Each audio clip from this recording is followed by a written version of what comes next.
right. So joyful noise unto the Lord. You're absolutely right on that. All right, so we are in Proverbs chapter 1. Proverbs chapter 1. Last week we looked at verses 1 through 7, kind of an overview of the book of Proverbs a little bit.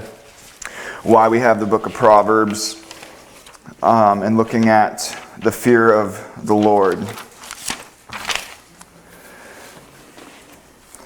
All right, so starting in verse 8. Hear, my son, your father's discipline, and do not abandon your mother's instruction, for they are a garland of grace for your head and ornaments about your neck. My son, if sinners entice you, do not be willing. If they say, come with us, let us lie in wait for blood. Let us ambush the innocent without cause. Let us swallow them alive like Sheol, and whole as those who go down to the pit. We will find all kinds of precious wealth. We will fill our houses with spoil. Cast in your lot with us. We shall have one purse. My son, do not walk in the way with them. Withhold your feet from their pathway. For their feet run to evil, and they hasten to shed blood. For it is no use that a net is spread in the sight of any bird, but they lie in wait for their own blood. They ambush their own lives. So are the paths of everyone who is greedy for gain. It takes away the life of its possessor. And so, in this passage, starting out, I kind of broke it up into two little sections. We got verse 8 and 9, and then we'll look at 10 through 19. But Solomon starts it by addressing the hearer or the reader as son. So, Solomon speaking as with like paternal authority to the reader or the hearer. Now, teachers among the Hebrews were seen as, or called fathers, and their scholars, or the ones that studied under them, were called sons. And so he calls son for a couple of reasons we can see here. So Solomon is showing regard and care for the soul of the one that's receiving this, that he's emotionally invested as if it was his very own son. And he's also grabbing the attention of the reader or the hearer by calling them son. So he's speaking intimately to them. I mean, the way you could picture this is think about, there's fathers in this room and you've had children and they were at a young age, and think about, when they're at that young age, you want to speak to them deeply and intimately about something. You'd take them and then you'd put them on your knee probably, and then have this heart-to-heart conversation with them. And so when he says son, it's as if to say, son, listen extremely carefully to what I have to say to you. And so we see he appeals to the fifth commandment right away. So he says, hear, my son, your father's discipline, and do not abandon your mother's instruction. So listen and adhere to the correction and the teaching your parents give you. So it goes right in line with honor your father and your mother. So respect them. Listen to them. We see in here the parent's role, as we can see here by what's it said, that the parent's role is to educate the child. The parents to pass down the wisdom that they themselves have, that they possess, and to train them in the way they must go. But of course, it's not just instruction, just as in don't do this and don't do that. It's bad. You don't do those things. It's teaching them why. So Solomon shows us in this next passage exactly what that looks like. It's just paraphrased, son, don't run with the wicked, don't join them. And then we're going to go into what he says, why you don't do that, why not to do that, the warnings, the dangers, the consequences that follow with it. All right, so children, be obedient, adhere to the parents' discipline and instruction. And just in that next verse, it says that the discipline and instruction adorns the child like a garland of grace and ornaments about the neck. Barnes writes on this topic, in the Israelites' mind, no signs or badges of joy or glory were higher in worth than the garland around the head and the gold chain around the neck worn by kings and favorites of kings. So these two adornments that are used are seen as beautiful, worn as somebody in high position with glory and honor. So the discipline and instructions are truly great value and beauty to a child. All right, so that's verses 8 and 9. and what's being said here. So verses 10 to 14, well actually 10 to 19, but we're kind of just reread the next 5 verses here. Now as we read it, we're looking at the enticement of the sinner, the persuasion of the sinner. And sinner by that term here is the wicked. It's the one who practices unrighteousness, the one who is devoted to sin. All right, so again it says, my son. He starts again with that. My son, if sinners entice you, do not be willing. If they say, come with us, let us lie in wait for blood. Come with us, let us lie in wait for blood. Let us ambush the innocent without cause. Let us swallow them alive like Sheol, and as whole as they go down to the pit. We will find all kinds of precious wealth. We will fill our houses with spoil. Cast in your lot with us, we shall have one purse. So, the enticement of the wicked, how will they persuade you? How will they seduce you? So there's an appeal here, when you read through it, that the reward is presented to be so great to overpower that rational thinking one should have on this. So the attempt is to mask the evil with such great a reward. So what we see here is it's promising you can have riches, you can have all you want, and you can have a lot of it. You know, you don't have to work hard. It's a quick act. We just take it. We just wait and take it. It's an easy thing, is what they're saying in this. And you can have everything. But it's saying we will get rich, we will do it together, we will share. So you want to note that language that he's using right here. We will find, we will fill, we shall have. So the seduction of the wicked is not solely just in riches. So there's more being offered here by the wicked. And it's found in the use of we or come with us. It's saying we can do this together. Join our gang. Come with us. They're offering this community to belong to. They're offering family to be a part of. And in the same sense, they're offering love. They're promising this thing that, they're promising what they call is love. And one of those things is the youth are susceptible to this.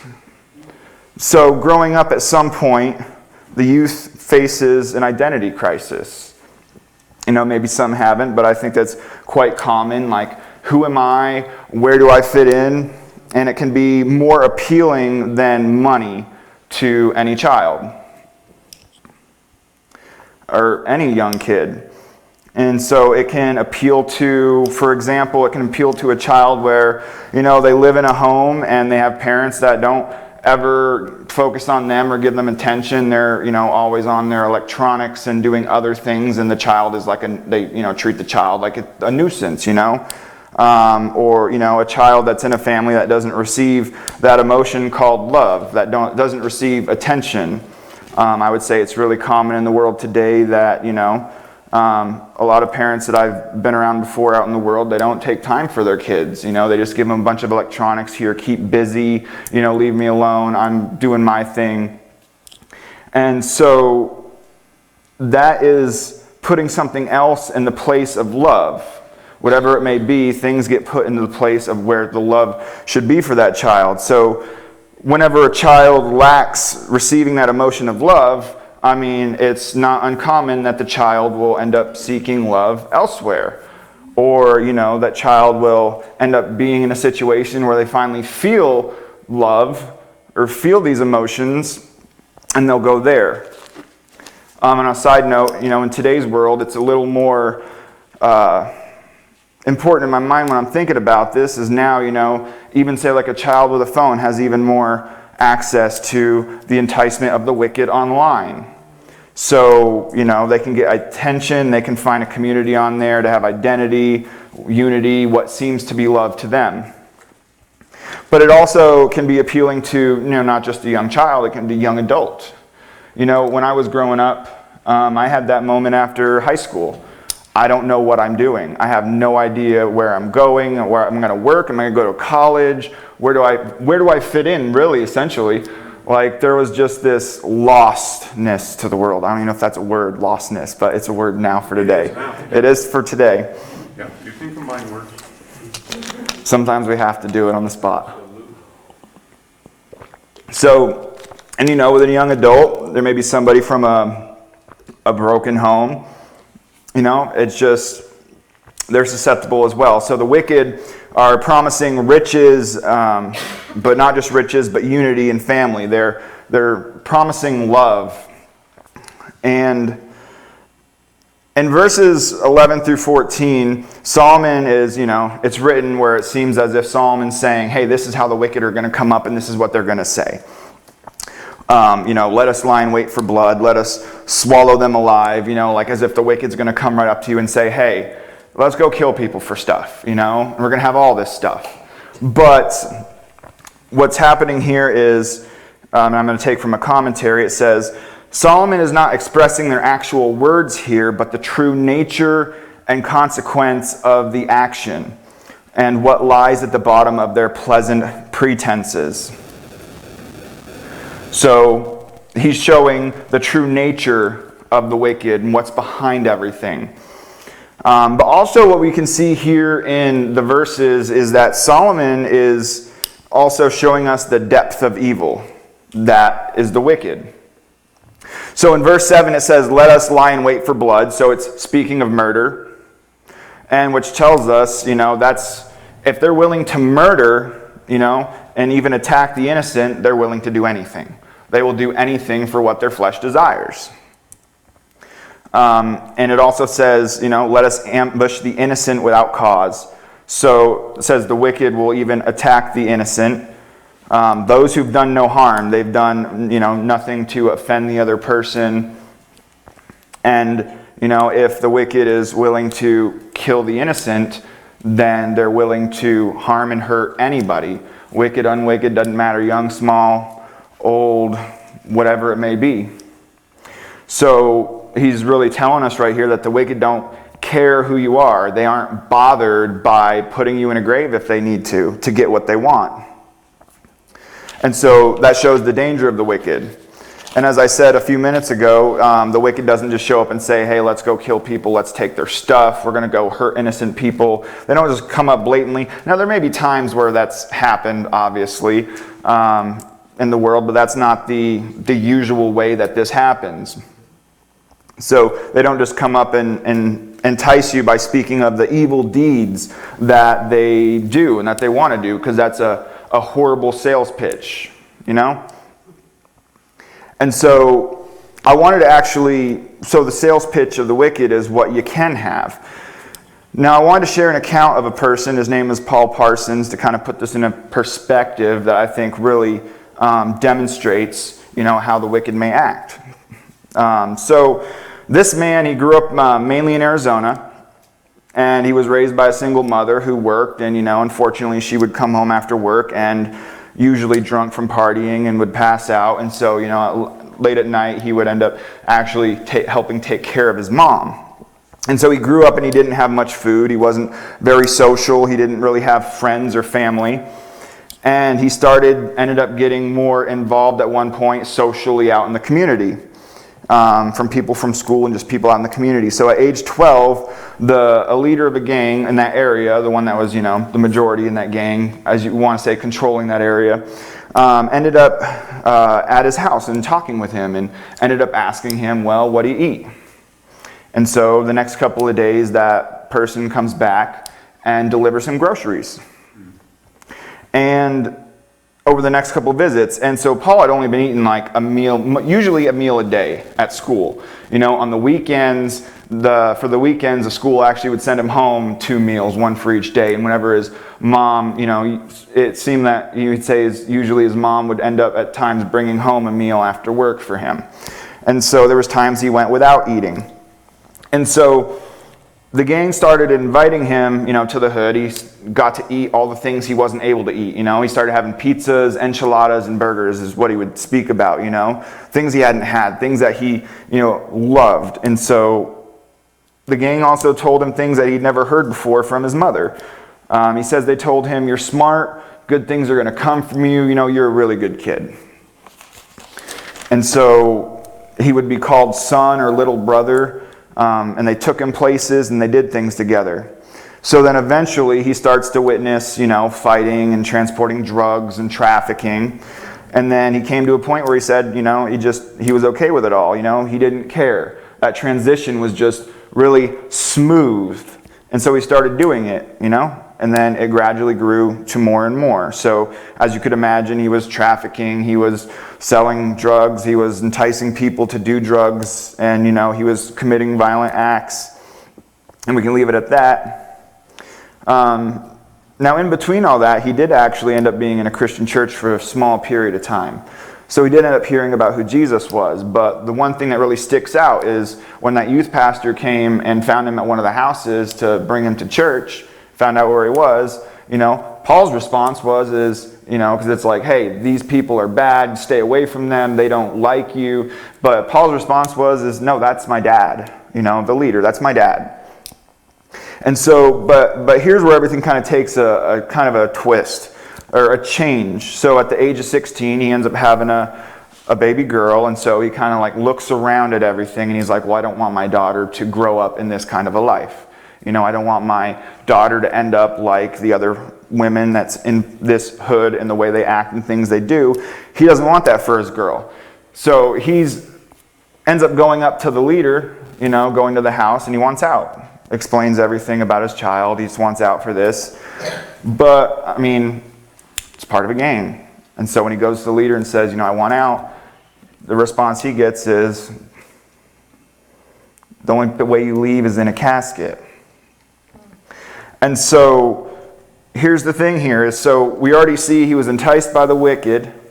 He joins them, and now he's literally trapped. And so actually one thing I wanted to quick look at from verse 17, and we'll look at it a little more in detail in a bit. But in verse 17 it says, for it is no use that a net is spread in the sight of any bird. Why? Well, because a bird's not going to fly right into it. The bird's going to avoid the trap. Yet, the one who pursues wickedness sees the trap right in front of his eyes, and yet he walks into it. So Paul literally trapped himself. He walked right into it. Now, the moment he joined the wicked. And so now we see the only way out for him would be death. So after Paul was told what would happen to him, in his mind he was just going to leave. He said some goodbyes and a couple of hugs, which, obviously that wasn't going to end very well for him. And so as soon as he drove out, he had, 2 enforcers that left the building, left the house and followed him, and he tried to flee. He ended up at a cul-de-sac, and he ended up ultimately getting, stabbed with a stiletto right in the chest. Now, and the thing about that is nobody was wanting to help because it was gang-related activity. Now, before I point out a couple things about this, I want to say on the bright side, he did survive. He did later on come to Christ, and he actually does this extremely dangerous ministry where he goes down in Tucson, he goes around gang-affiliated territory, he goes up and down the streets, and he witnesses to gang members and prostitutes. That's a really dangerous ministry. He does it until 2 in the morning. So I wanted to point that out because you see how God can use, your past evil for good. God built himself a soldier out of this.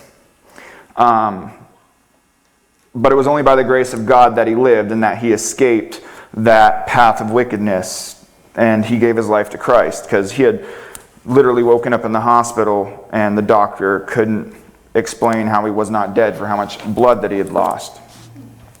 But the reason I bring this story up is because in this account of Paul, we see the wicked draws him in.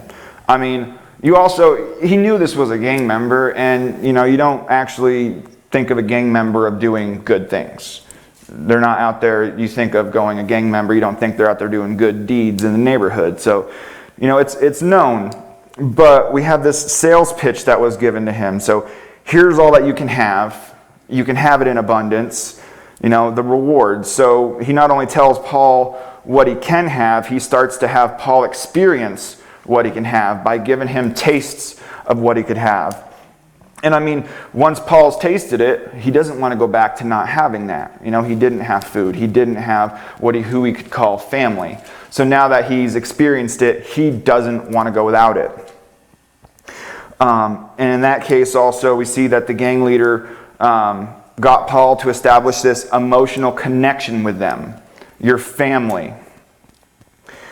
But to the wicked, you're not family. You're disposable. To the wicked, your life has no value. You're just a tool for what they want. So, and the wicked recruit not merely to build up strength in numbers or to build an empire, yet, we see that that's what they do.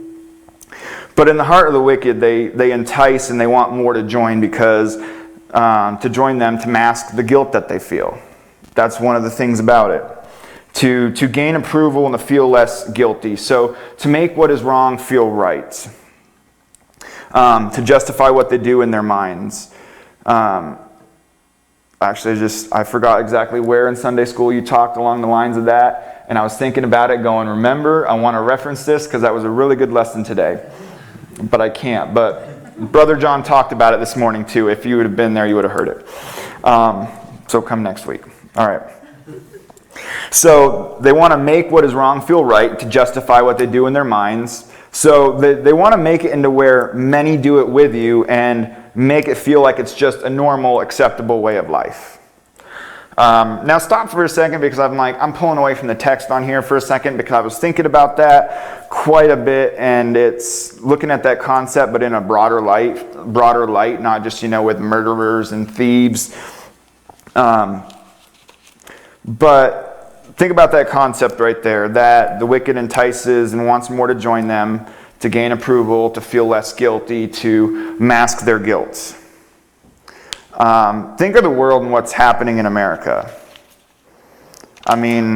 You think in America, in this culture, there's sin that's really being absolutely pushed on everybody. All right? My body, my choice. Everybody support abortion is what they say. I'm not saying that's what they say. I'm saying their words. And then, when it comes to the LGBTQ2IA plus and the transgender, it's like, accept it. Just accept it. You need to accept it. People can get very radical on it. Get even angry about it. And call you a bigot for not, going along with them. And, why do people get so upset about that? Why do they want you to join? Well, we see that right here. It's because they want to mask their guilt. They want it to be acceptable in their minds. They want to justify what they're doing. They want you to be okay with it. To make it seem like it's just an okay part of everyday life. So, and you can think of any sin being pushed on people to accept. The reason lies deeper within them. So it's a fundamental truth about the wicked, and that's a reason that they entice others. Now Solomon says this is the enticement of the wicked. These are their actions, their schemes, their temptations. But now Solomon urges them, again, saying, my son. This is the third time that he's said it already in our text. My son, as I say, please listen to me. I care what happens to you. Don't walk in the way with them. Withhold your feet from their pathway. So, withhold your feet from their pathway. You don't even put one step on that path. You put one foot on that path. What's your other foot going to do? It's going to follow that other foot. You're on the path once you step on it. So don't even begin to think about this. Don't let your mind contemplate it. Don't let the words of the wicked and their temptation enter your mind, because the longer one ends up letting it in their mind and thinking about it, they may just end up persuading themselves. So don't let it in your mind at all. Don't give it a chance to take root and take hold. So I want to look at 2 points being made here in the remaining verses of this passage that are crucial that Solomon's making here. So first off, we see number 1. There's no rest for the wicked. In verse 16 he says, for their feet run to evil and they hasten to shed blood. So the wicked promise an abundance. They promise satisfaction. You will have all this treasure. You'll have all that you want and even more of it. But the wicked will never rest because they will never cease. Matthew Henry writes, the way of sin is downhill. Men not only cannot stop themselves, but the longer they continue in it, the faster they run. And I know there's a lot to be said on this topic, but one fundamental truth about material possessions is that they will never satisfy you. They'll never satisfy you. So you can see that the evil deeds of the wicked will only escalate and grow in number. We've talked about this before in Ecclesiastes. For those who were there, in Ecclesiastes chapter 5. Try to say that 3 times. Ecclesiastes chapter 5, verses 10 through 12. Solomon has given a lot of warnings in Ecclesiastes and taught a lot about worldly things, about satisfaction. And in this he says in Ecclesiastes, "He who loves money will not be satisfied with money, nor he who loves abundance with its produce. This too is vanity. When good things increase, those who consume them increase. So what is the success to their masters except to look on with their eyes? The sleep of the laboring man is sweet, whether he eats little or much, but the satisfaction of the rich man does not allow him to sleep." Well, there's an issue right there. You see right there. The satisfaction of the rich man does not allow him to sleep. He's got no satisfaction. He's got no true satisfaction. There's some great truths found in this book. So it's not speaking, we can see that he's speaking of the rich man right here, but there's general truths here about material possessions and about satisfaction that can be applied across the board. So at the end of the day, they are just things in which they just sit there. So when he says, when good things increase, those who consume them increase. So what is the success to their masters except to look on it with their eyes? So here in the context, he's speaking of rich people who have an abundance, have so much stuff. What more can they do except to look at all the stuff that they have? And I mean, you basically have so much stuff, you can just look at it. So let me use an example, and this is the first example that came to my mind when I was thinking about it. And I mean, back when I lived in New York, and even before that when I lived in Texas, I played video games, and I didn't necessarily play them way too often, but one of the things I would do is I would just go out and buy more video games just to have more video games, and I'm like, there's that little high you get when you buy more stuff, where it's just like, oh yeah, I got these and these and these. But I would go home and sit there and it's like I didn't want to play any of them. I just had this big old stack of video games, like so many of them, but I got literally no satisfaction out of them over time. It's just like they just sat there. It was just useless. And that's what it's saying is things can't satisfy you. So there's no ultimate satisfaction. And also, say like the one who loves money, somebody who loves money. I mean, I'm sure everybody here has met somebody who loves money. I work in retail. I've met plenty of people over time that love money. And do they ever say, I have enough money, I have so much money, I don't think I could have any more. I don't think I want any more. I've never heard that in my life, and I don't think I will ever hear that in my life from somebody who loves money, who's always wanting to get more of it. Because, that kind of goes with it. So, no, it's a constant quest always to get more. And they have it. They can ultimately have all these stacks of money. Back then they could have all these stacks of gold and silver, but it's just going to sit there and you can look at it. And sooner or later it may be gone. If you don't spend it on stuff that won't satisfy you, it'll just sit right there and not satisfy you. So, I found my spot. Okay. So the one who has an abundance, like in case of the Proverbs, it's speaking of the wicked, harming for gain. All the things may bring them this temporary satisfaction. I was saying is kind of like this high, people who are shopaholics, they go out and buy a bunch of stuff. It's an addiction. And then they bring home and they have all this stuff and they ultimately look around, I got all this stuff, but I'm still not happy. And so it said in that passage of Ecclesiastes that the satisfaction of the rich man does not allow him to sleep. Because the rich man's seeking satisfaction in worldly things and all these things and wealth and whatever it may be, but they aren't able to find it. They aren't able to get this true satisfaction. Yeah, absolutely. It's more. So they'll spend, and that same concept, bringing it over to the wicked are spending their days scheming, plotting evil, how to get more money, more things, because they aren't satisfied. Enough to where it even says with the rich man, they even lose sleep over it. They can't rest. I mean, I've been there. There's nights where I couldn't sleep. You're not happy. You're miserable, and then it just affects you. I mean, that's the way it goes outside of Christ. So they can't find true rest in their lives, and they literally trap themselves in this never-ending cycle. So with the wicked, you see they commit evil deeds for money and things. They aren't satisfied. I've spoken on it before. It's like having this gaping hole inside of you that you can't fill up. The illustration I'd used was, that hole inside of you. It's like, you need to fill that hole. It's like you're on the edge of the Grand Canyon, and you're trying to fill that hole. You got a shovel and you're just scooping sand over dirt over the edge, trying to fill that hole, but you can't fill it.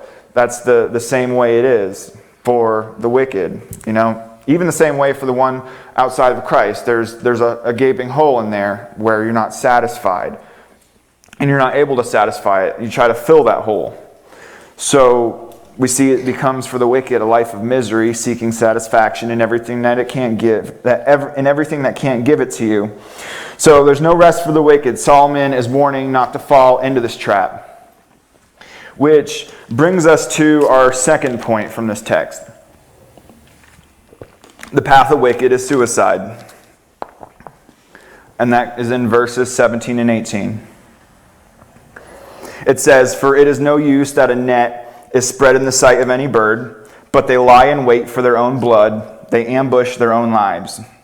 So look at what verse 17 is saying. So if you were to trap a bird, want to trap a bird, let's say I wanted to try to trap a bird. If I was to go out into the grass next to the church, and I would put up 2 poles and just go ahead and put a net in between, am I going to catch a bird? Dumb one. Extremely dumb one if it flies into it, because it's in the sight. It's right there visible, I would say 99.99% of the time the bird's not going to fly into it. I'll give you that 0.01%.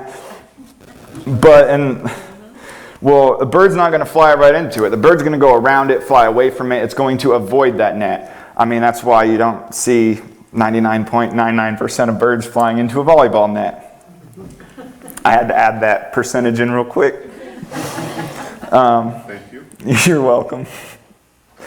And because a bird's just not that stupid. So a bird doesn't willfully fly into a trap set that's going to lead to its death. They'll avoid it.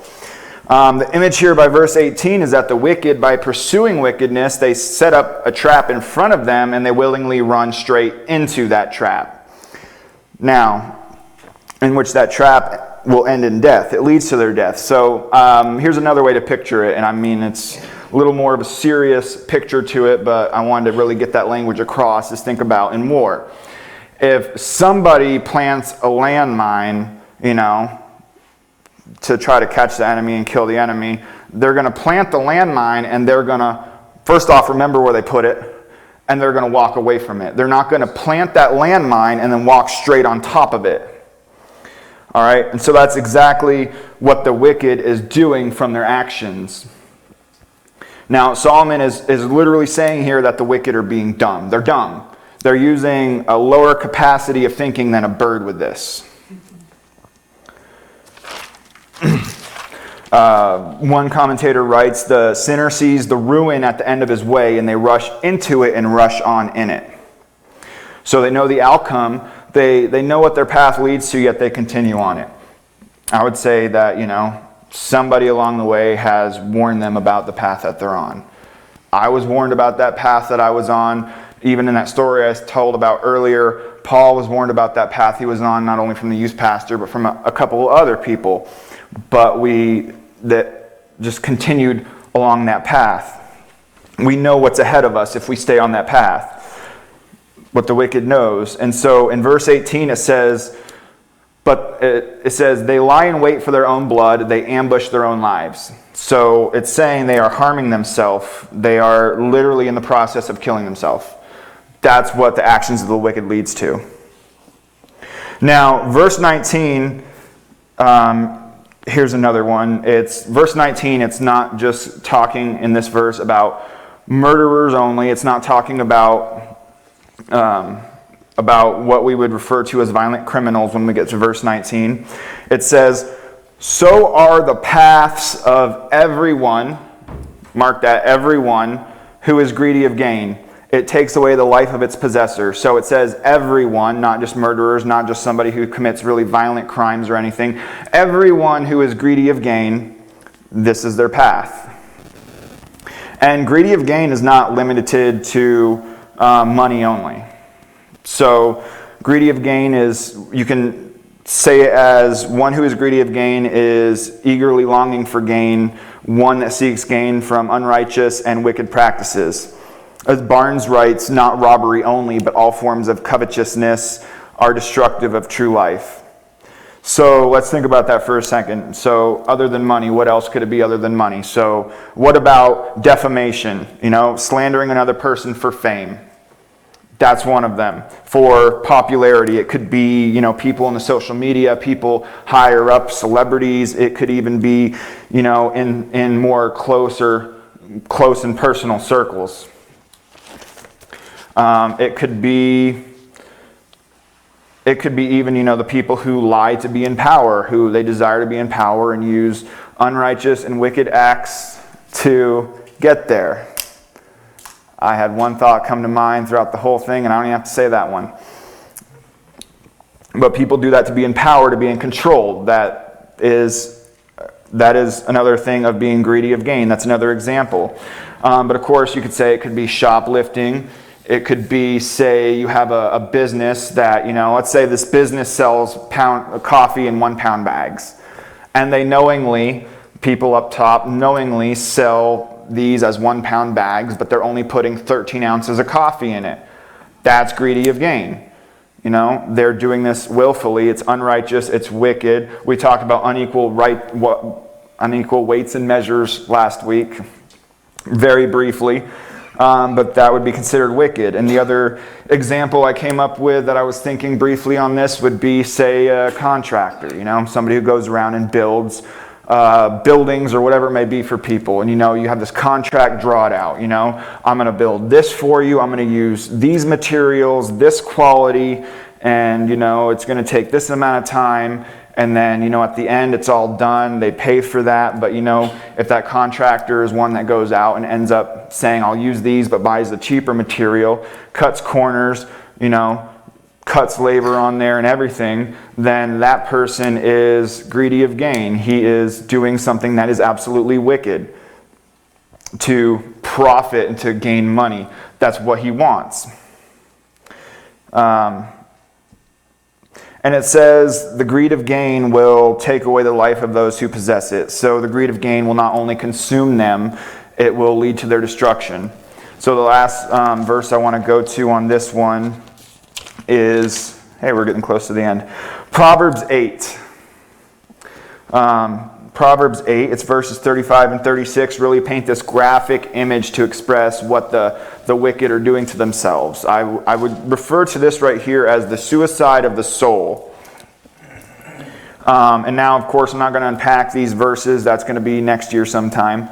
But wisdom here is speaking in these verses, and as you know, Christ is the wisdom speaking. All right, it says in verse 35, "For he who finds me finds life and obtains favor from Yahweh." And so in this next verse, it says, "But he who sins against me does violence to his own soul."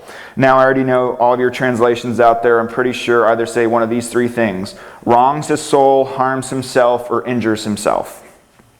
But, and this is if you take notes in your Bible or, tuck this away in your mind, because this is a really important thing, is in this verse that word that's translated as you have wrongs, harms, or injures, that word actually comes from the Hebrew word which means harm, as to treat violently. So that's why, say, in my translation it uses the word violence. And the one thing about these is, I find that I personally believe here that the words wrongs, injures, or harms may not be incorrect, but they don't really give that weight of the meaning of what's being said there. So, for example, in our culture, the words are more used, kind of in a lighter sense, like, you know what, bud, you did me wrong. Not that you did, but you get what I'm saying. You did me wrong, or, he injured his ankle, Okay, well, he's going to heal and he'll be just fine. Or, harm is kind of a pretty broad word with even to say what severity it is. So if I was to say what can cause bodily harm, nowadays, youth hear that and they're like, oh, so I can do that. It shouldn't be that bad. And so, but when you see or hear that word violence, there's other things that come to mind. They're actually unsettling things that come to mind, and one of the things is you read about violence all the time in the news. All these different wicked acts that happen out there.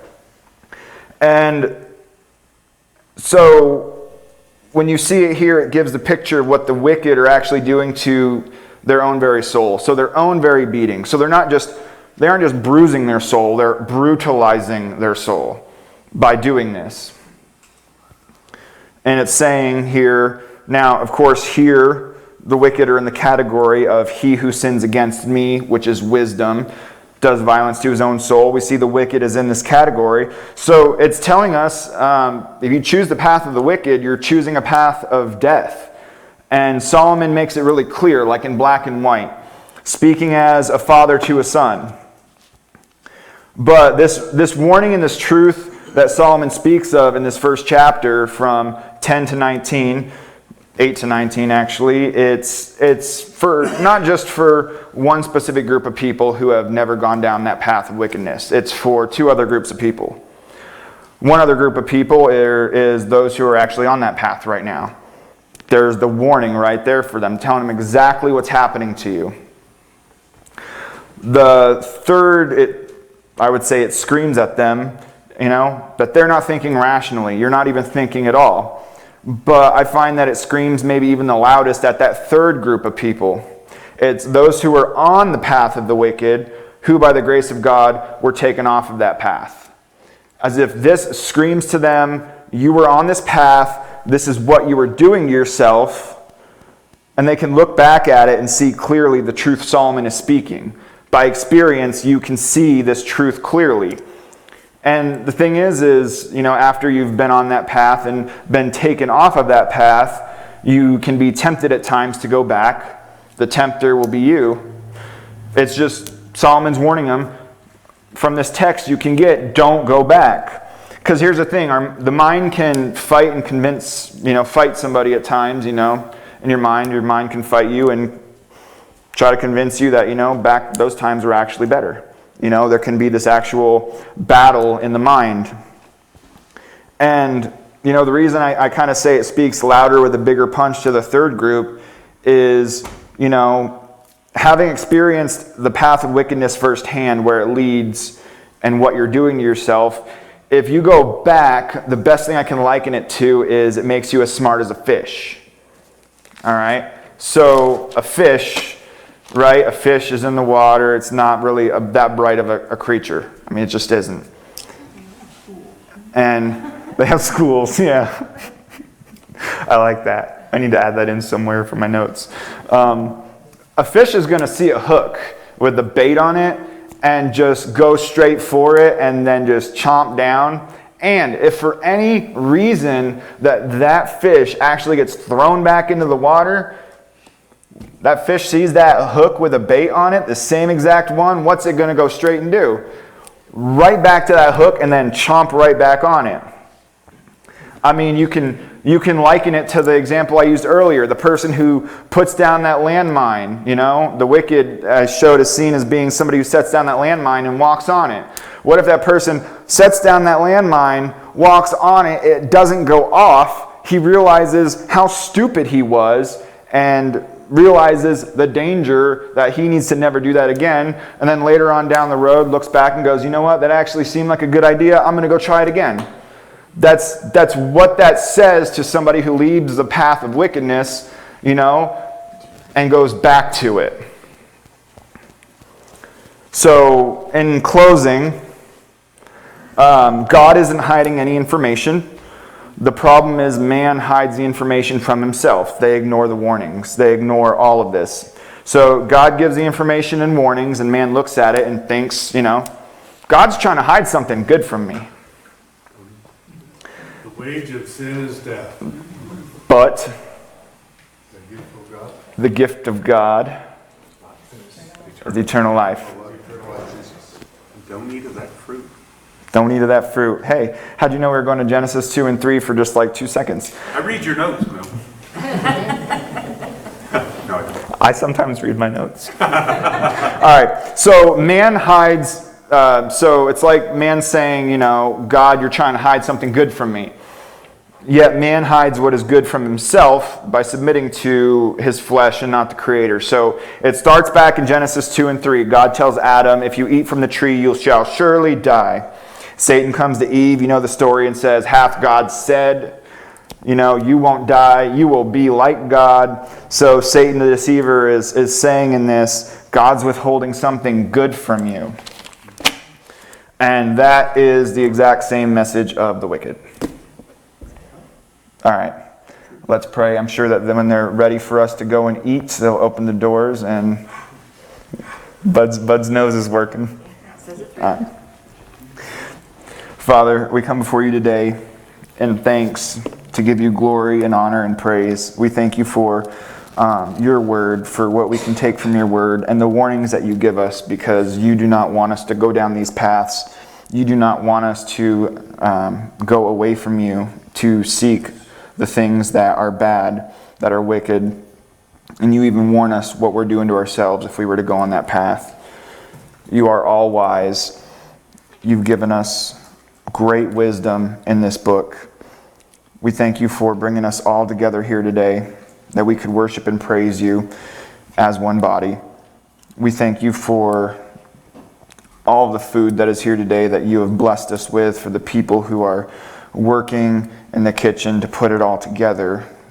We thank you for those who've played the music today, for those who have helped in every way in the sound booth and just everything.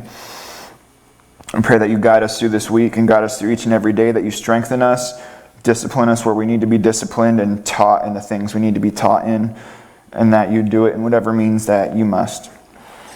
In Christ's name I pray. Amen. Amen.